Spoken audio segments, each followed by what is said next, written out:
बिस्मिल्लाहिर्रहमानिर्रहीम। अस्सलाम वालेकुम डियर स्टूडेंट्स ऑफ क्लास 10। आज का हमारा लेक्चर चैप्टर नंबर 12 हाइड्रोकार्बन्स में प्रॉपर्टीज़ ऑफ अल्कीन्स के मुतालिक है।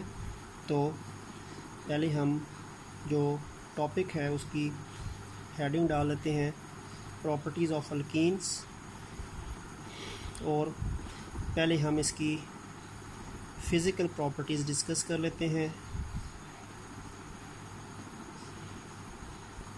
फ़िज़िकल प्रॉपर्टीज़ में सबसे पहली बात तो ये है कि आपके पास जो अल्कीन्स होते हैं ये अनसैचुरेटेड हाइड्रोकार्बन्स होते हैं। Unsaturated hydrocarbons because of the presence of a double bond. Double bond की मौजूदगी की वजह से ये अनसैचुरेटेड हाइड्रोकार्बन्स हैं। दूसरी बात ये है कि अल्कीन्स के जो फर्स्ट 3 मेंबर्स हैं, यानी फर्स्ट 3 मेंबर्स अल्कीन्स के, अच्छा फर्स्ट 3 मेंबर कौन से हैं? C2H4, C3H6, C4H8। इसका फर्स्ट मेंबर C1 तो नहीं है ना, इसका पहला मेंबर आपको पता है कौन है, इसका पहला मेंबर C2 है। तो इसके फर्स्ट 3 मेंबर का मतलब है C2 से लेके C4 तक, ये पहले 3 मेंबर बनेंगे ना, C2, C3, C4, ये पहले 3 मेंबर्स हैं, इथीन, प्रोपीन और ब्यूटीन। तो ये जो पहले 3 मेंबर्स हैं इसके, वो आपके पास क्या हैं? वो आपके पास गैसेस हैं। They exist in gases form, वो गैसेस की फॉर्म में एग्जिस्ट करते हैं, ठीक है। उसके बाद इसके कार्बन नंबर 5 से लेके कार्बन नंबर 15 तक जो मेंबर्स हैं, 5 से लेके 15 तक के जो इसके मेंबर्स हैं, they exist in the form of liquids, वो लिक्विड्स की फॉर्म में होते हैं। और उसके बाद C16 से लेके जो हायर इसके मेंबर्स हैं इसके अल्कीन्स के, दे आर सॉलिड्स। तो यानी इसके पहले 3 मेंबर्स जो हैं वो गैसेस हैं, 5 से 15 तक जो हैं वो लिक्विड्स हैं, 16 से ऑनवर्ड्स आगे जितने भी हायर मेंबर्स हैं इसके अल्कीन्स के, वो क्या हैं? सॉलिड्स हैं, दे आर सॉलिड्स। ठीक हो गया। अच्छा, उसके बाद एक और चीज़, जो अल्कीन्स हैं ये नॉन पोलर हैं, दे आर नॉन पोलर। तो इसका मतलब है कि ये वाटर में तो फिर इनसॉल्युबल होंगे ना, तो पानी तो पोलर चीज़ है। Because they are non polar, they are not soluble in water, because like dissolve, like के कॉन्सेप्ट से नॉन पोलर चीज़ पोलर में डिजॉल्व नहीं हो सकती। तो इसका मतलब है कि ये किस में डिजॉल्व होते हैं?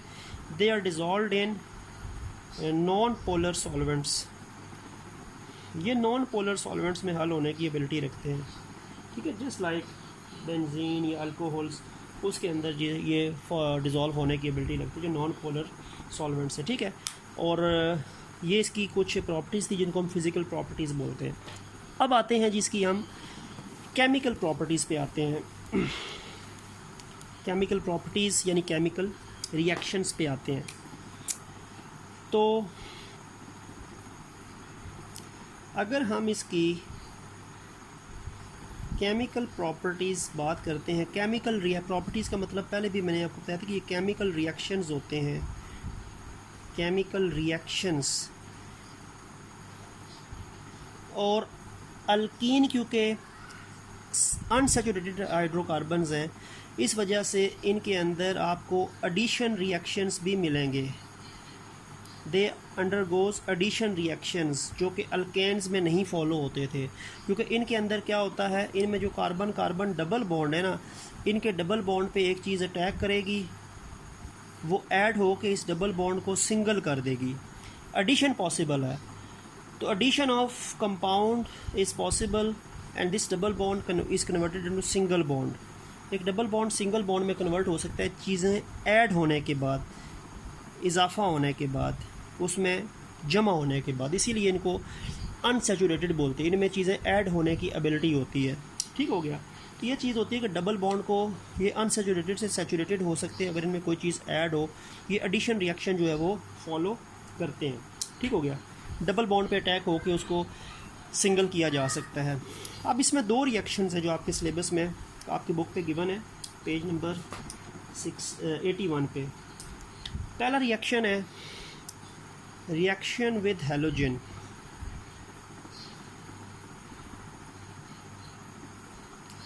हैलोजन के साथ रिएक्शन, और हैलोजन आपको पता है फ्लोरीन, क्लोरीन, ब्रोमीन, आयोडीन। और 2 हेलोजन हैं जो ज़्यादा रिएक्ट करते हैं, जिनके रिएक्शन मॉडरेट स्पीड से चलते हैं, एक क्लोरीन और एक ब्रोमीन, क्योंकि फ्लोरीन के हाई होते हैं बहुत ज़्यादा, आयोडीन के स्लो होते हैं। तो मॉडरेट स्पीड के साथ क्लोरीन और ब्रोमीन के रिएक्शन चलेंगे। अब लेट्स सपोज कि हम भी आप उन्हीं की बात करते हैं, क्लोरीन और ब्रोमीन की बात करते हैं। तो सबसे पहले मैं अल्कीन लिखता हूँ। सबसे पहली अल्कीन क्या होती है? C2H4 होती है ना, ये इसका स्ट्रक्चर होता है। This is ethene. अल्कीन के रिएक्शन पढ़े हैं तो इथीन है फर्स्ट मेंबर, सबसे सिंपलेस्ट मेंबर। इसमें हेलोजन आ गया, हेलोजन मैंने क्या लिखा? क्लोरीन। ये क्लोरीन जो है, इसके 2 एटम्स हैं। इस क्लोरीन का एक मेंबर जो है वो इस कार्बन के साथ जुड़ जाएगा, जो इस डबल बॉन्ड के साथ जो कार्बन्स होते हैं उन पे अटैक होता है और उनके हिस्सा बनते हैं। इस क्लोरीन का दूसरा मेंबर जो है वो इस कार्बन के पास जुड़ जाएगा। तो 2 कार्बन हैं डबल बॉन्ड के साथ, तो एक क्लोरीन का एटम इस कार्बन का हिस्सा बनेगा, दूसरा क्लोरीन का एटम इस कार्बन का हिस्सा बनेगा। तो आपके पास बचेगा क्या? देखें, C के पास 2H तो पहले थे ना, बॉन्ड डबल से सिंगल हो जाएगा, इसके भी 2H पहले थे और इसके पास भी एक Cl आके जुड़ गया, इसके पास भी Cl आके जुड़ गया। ये 2 Cl में से एक Cl इस कार्बन के पास आया, दूसरा इस कार्बन के पास आया, बॉन्ड डबल से सिंगल हो गया, ठीक है। और ये आपके पास जो अनसैचुरेटेड पॉइंट ये था ना, 2 कार्बन के दरमियान जो डबल बॉन्ड था, इन्हीं कार्बन के पास एडिशन होती है। डबल बॉन्ड के साथ जो कार्बन्स होती है ना, जैसे डबल बॉन्ड के साथ ये 2 कार्बन ही थे, तो डबल बॉन्ड के साथ इस कार्बन में क्लोरीन आएगा और ये भी डबल बॉन्ड के साथ जो दूसरी कार्बन है उसमें क्लोरीन आएगा। तो ये स्ट्रक्चर आपके पास बनेगा, अनसैचुरेटेड से वो सैचुरेटेड बन जाएगा, ठीक है। तो ये एक एडिशन हो रही है, this is kind of addition reactions. और इसमें देखिए इसका नाम क्या होगा? ये कार्बन 1 है, ये कार्बन 2 है, 2 कार्बन ही है ना, तो इसका नाम होगा 1 2, यानी 1 कार्बन 2 कार्बन। और दोनों कार्बन के साथ क्या जुड़ा हुआ है? क्लोरीन जुड़ा हुआ है ना, तो 1 2 डाई क्लोरो और 2 कार्बन से क्या बनेगा? ईथेन। 2 कार्बन में सिंगल बॉन्ड हो तो क्या बनता है? ईथेन। 1 2 die chloro ethane. तो एक तो ये क्लोरीन के साथ हेलोजनेशन रिएक्शन आपको बता दिया, ठीक है। सेम रिएक्शन, सेम चीज़ जो है वो हम ब्रोमीन के साथ भी कर सकते हैं, लेकिन ब्रोमीन का थोड़ा सा तब्दीली होगी 2-3 जगहों पे। देखें, ब्रोमीन जो है ना, उसमें और इसमें फ़र्क क्या होता है? क्लोरीन गैस की फॉर्म में होती है, ब्रोमीन लिक्विड फॉर्म में होती है। यानी अगर मैं यहाँ पे क्या करता हूँ, अगर मैं यहाँ पे bromine as a halogen use करूँ, Br2 ब्रोमीन, वही होगा ब्रोमीन, एक एटम इधर आ जाएगा, ब्रोमीन का दूसरा एटम इधर आ जाएगा। लेकिन फ़र्क ये मैं बता दूँ कि ये जो ब्रोमीन होता है ना, ये जो Br2 होता है ब्रोमीन, ये लिक्विड स्टेट में होती है, ठीक है। इसको हम ब्रोमीन वाटर भी कहते हैं। Br2 it is in the form of liquid and it is also known as bromine water। इसको ब्रोमीन वाटर भी कहा जाता है क्योंकि लिक्विड स्टेट में है ना, इसीलिए ब्रोमीन वाटर कहते हैं। और एक और चीज़ के ब्रोमीन वाटर का जो कलर होता है ना, that colour is basically reddish brown, colour इसका रेडिश ब्राउन होगा। Br2 लिक्विड जो है इसका रेडिश ब्राउन कलर है, ठीक हो गया। अच्छा, जब ये ऐड हो जाएगी तो ये ब्रोमीन किसका पार्ट बन जाएगा? इस इथीन का पार्ट बन जाएगा ना। एक Br इधर आ गया, एक Br इधर आ गया, इसका नाम बनेगा 1 2 डाई ब्रोमो इथेन। वो क्लोरीन था तो क्लोरो, ये ब्रोमीन है तो ब्रोमो। अब जब कलर आपके पास, अच्छा शुरू में इस लिक्विड का कलर क्या होगा? रेडिश ब्राउन, जब वो Br2 अपनी ओरिजिनल स्टेट में था। लेकिन जब ब्रोमीन इसका हिस्सा बनेगी तो 1 2 डाई ब्रोमो इथेन बनेगा। ये कंपाउंड क्या होगा? कलरलेस होगा, कलरलेस, कोई कलर नहीं होगा। तो ब्रोमीन की, जब भी ब्रोमीन किसी डबल बॉन्ड वाले कंपाउंड में ऐड होती है, अल्कीन में ऐड होती है, तो ब्रोमीन का कलर जो होता है वो डिस्चार्ज हो जाता है। इस टेस्ट को हम कहते हैं ब्रोमीन वाटर टेस्ट। इसको ब्रोमीन वाटर टेस्ट कहा जाता है। और ब्रोमीन वाटर टेस्ट क्यों किया जाता है? अनसैचुरेशन, किसी भी कंपाउंड में जो अनसैचुरेशन होता है, डबल बॉन्ड होता है, उसको स्पेसिफाई करने के लिए। क्योंकि अगर सिंगल बॉन्ड होता उसमें तो ब्रोमीन ऐड ही नहीं होती ना। अगर यहाँ पे अल्केन होता ना, तो अल्केन में तो एडिशन पॉसिबल ही नहीं होती।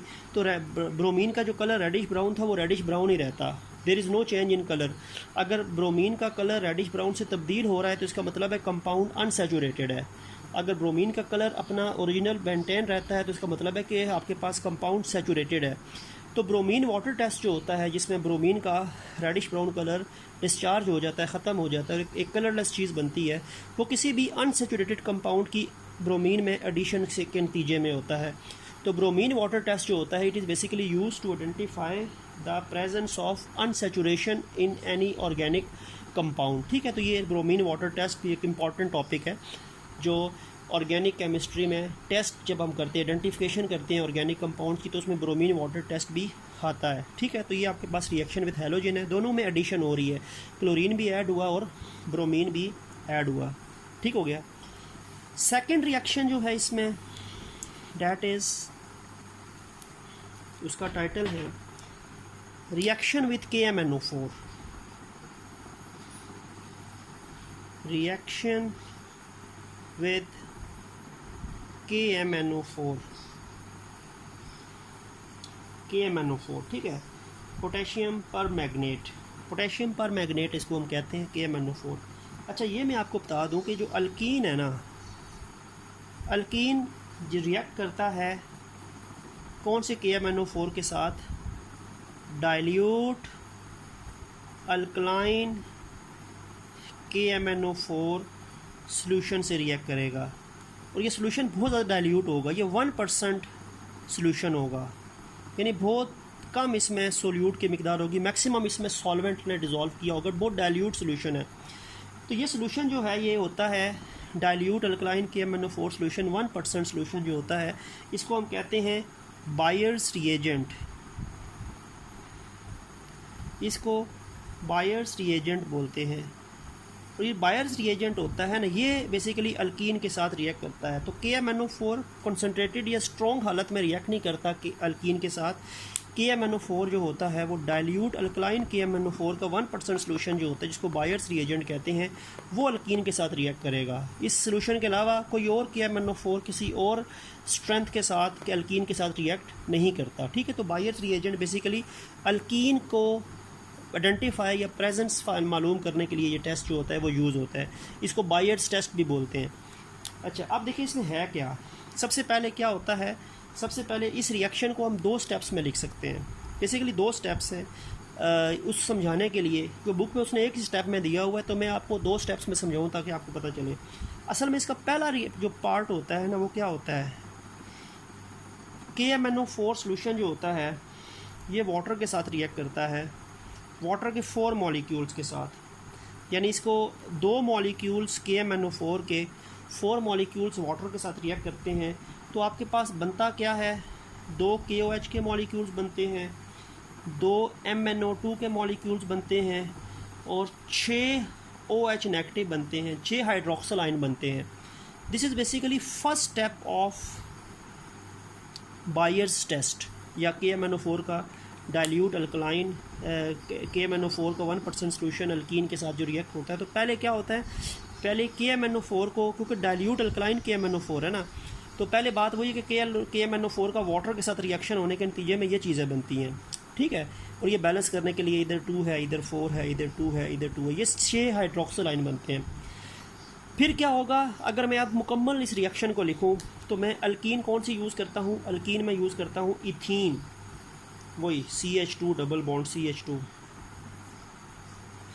ठीक है, प्लस यही, अब इनको मैं दोबारा साथ लिख देता हूँ, 2 KMnO4 4H2O। रिएक्शन को मैं लिखता हूँ अब कंप्लीट। अब देखें जब, अब देखें ये आपके पास एक सब्सटेंस इधर आएगा इस कार्बन के पास और एक इधर आएगा, तभी बॉन्ड सिंगल होगा ना।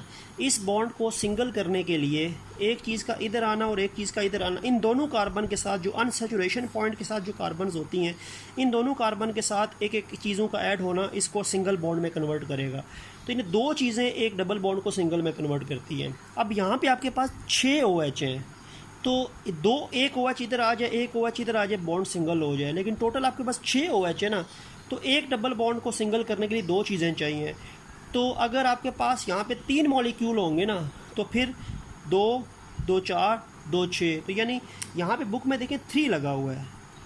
3 अल्कीन के मॉलिक्यूल हैं इथीन के, क्योंकि एक इथीन के मॉलिक्यूल में 2 OH आके उसको सिंगल बॉन्ड में कन्वर्ट करेगा, फिर दूसरे जो 2 OH होंगे वो दूसरे इथीन में आएंगे, और तीसरे जो थर्ड जो यानी OH सिंगल बॉन्ड एक CH2 के लिए, ठीक है। जब आपके पास 2 इथीन होंगे तो 4 OH चाहिए, और 3 इथीन होंगे तो 6 OH चाहिए। तो ये 6 OH है ना, तो बेसिकली एक OH और एक OH इस बॉन्ड को सिंगल करेगा एक मॉलिक्यूल के लिए। तो यहाँ पे क्योंकि 3 मॉलिक्यूल्स हैं तो ये 6 OH चाहिए। तो आपके पास कंपाउंड जो है वो बनेगा CH2 सिंगल बॉन्ड हो जाएगा, और इसके साथ एक OH आ गया, एक OH इसके साथ आ गया, और मॉलिक्यूल क्योंकि 3 थे ये 6 OH हो जाएंगे ना। ये OH 2 है तो 3 से मल्टीप्लाई होकर 6 हो जाएंगे। तो बात क्या है, इथीन या एथिलीन के 3 मॉलिक्यूल्स हैं, और हर मॉलिक्यूल 2 OH लेगा। तो पहला मॉलिक्यूल 2H, दूसरा मॉलिक्यूल 2H, तीसरा मॉलिक्यूल 2H, तो वो सिंगल बॉन्ड में कन्वर्ट होगा।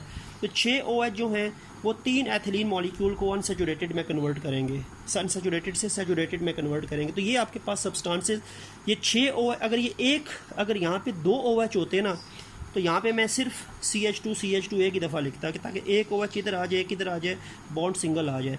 लेकिन 6 OH थे तो इसलिए मुझे 3 मॉलिक्यूल यूज़ करना पड़े हैं, क्योंकि 1 मॉलिक्यूल 2 OH ऐड करने से सिंगल बॉन्ड में होगा। तो 2 मॉलिक्यूल 4 OH, 3 मॉलिक्यूल 6 OH, ये 3 मॉलिक्यूल हैं जो OH को मल्टीप्लाई करें तो 6 बनेंगे, ठीक हो गया।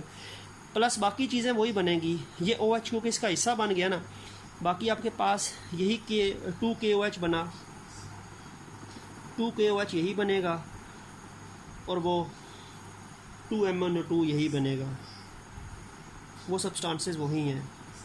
अब ये जो आपके पास कंपाउंड बना ना, इसका नाम होता है एथिलीन ग्लाइकोल, इसका नाम होता है एथिलीन ग्लाइकोल, और ये यूज़ होता है एज अ एंटी फ्रीज़। ये एंटी फ्रीज़ के तौर पे यूज़ होता है। इसको अगर हम अगर हम वाटर में ऐड करेंगे तो वाटर का मेल्टिंग पॉइंट, वाटर का जो फ्रीजिंग पॉइंट है वो मज़ीद कम हो जाएगा, ठीक है। तो ये फ्रीजिंग को जो क्या करता है, फ्रीजिंग को फर्दर आप कह सकते हैं कि उसको यानी चीज़ों को मेल्ट होने नहीं देता। इसको ऐड करने से आप क्या कह सकते हैं, एंटी फ्रीज़ है, ठीक है। तो आप ये कह सकते हैं कि ये फ्रीजिंग के अगेंस्ट ये काम करता है, तो एंटी फ्रीज़ के तौर पे ये ऐड होता है। तो इसको अगर हम वाटर में डालेंगे तो इससे पानी फ्रीजिंग टेम्परेचर आने के बावजूद फ्रीज़ नहीं होगा।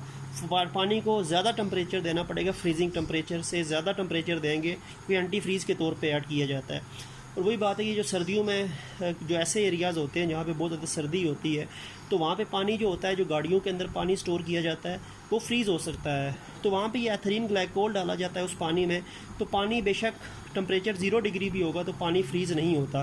पानी फ्रीज़ नहीं क्यों होगा, क्योंकि हमने उसमें एंटी फ्रीज़ डाला हुआ है, ठीक है। तो एंटी फ्रीज़ जो होता है वो अक्सर कार्स के अंदर डाला जाता है जहाँ पे पानी मौजूद होता है, तो इसके डालने से गाड़ियों में मौजूद पानी फ्रीज़ नहीं होता एथिलीन ग्लाइकोल डालने की वजह से। तो ये एक एंटी फ्रीज़ है जो KMnO4 के अल्कीन के साथ रिएक्शन से जो होता है वो बनता है। और ये जो टेस्ट होता है ना, इस रिएक्शन को हम बोलते हैं, इसको हम बायर्स टेस्ट भी बोलते हैं। अच्छा, बायर्स टेस्ट क्यों बोलते हैं? एक तो इसमें बायर्स रिएजेंट यूज़ हो रहा है, और बता दूं कि ये जो आपके पास KMnO4 है ना, ये आपके पास पिंक कलर का होता है, पिंक कलर का होता है, ठीक है। लेकिन जब ये आपके पास ये जब इसमें से KMnO4 आपके पास MnO2 में कन्वर्ट हो जाता है तो ये चीज़ कलरलेस बन जाती है, दिस विल बी कलरलेस। तो कलर डिस्चार्ज हो जाता है। डाइल्यूट अल्कलाइन KMnO4 का जो पिंक कलर होता है वो डिस्चार्ज हो जाता है। और क्यों डिस्चार्ज हुआ है? क्योंकि वो इथीन के साथ रिएक्ट किया है। इथीन के अलावा अगर यहाँ पे इथाइन ले आए ना तो उसके साथ ये रिएक्ट ही नहीं करेगा।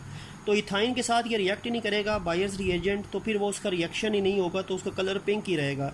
तो सिर्फ अल्कीन के साथ ये डाइल्यूट अल्कलाइन KMnO4 जो है जिसका पिंक कलर होता है वो रिएक्ट करता है। तो ये बायर्स टेस्ट जो होता है ये आपको किसी भी कंपाउंड में अल्कीन की प्रेजेंस के लिए यूज़ होता है। तो ये अल्कीन और अल्काइन, क्योंकि अल्कीन भी डबल बॉन्ड है, अल्काइन ट्रिपल बॉन्ड है, दोनों में अगर हम रिएक्शन करवाएं तो अल्कीन के साथ रिएक्शन करने से आपका ये पिंक कलर डिस्चार्ज होता है बायर्स रिएजेंट का, तो वो प्रेजेंस ऑफ अल्कीन को आइडेंटिफाई करता है। अल्काइन के साथ ये रिएक्ट ही नहीं करता। अल्काइन जो है वो स्ट्रॉन्ग KMnO4 सोल्यूशन से रिएक्ट करेगा।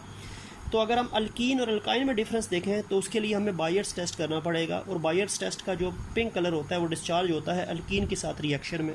तो ये रिएक्शन भी यूज़ होता है प्रेजेंस ऑफ अल्कीन को टेस्ट करने के लिए, बायर्स टेस्ट जो है, ठीक है। तो यहाँ पे हमारी प्रॉपर्टीज़ ऑफ अल्कीन जो है वो एंड हो गई। तो इंशाल्लाह जो हमारा नेक्स्ट लेक्चर होगा वो अल्काइंस के मुतालिक होगा। तो नेक्स्ट लेक्चर तक के लिए अल्लाह हाफिज़।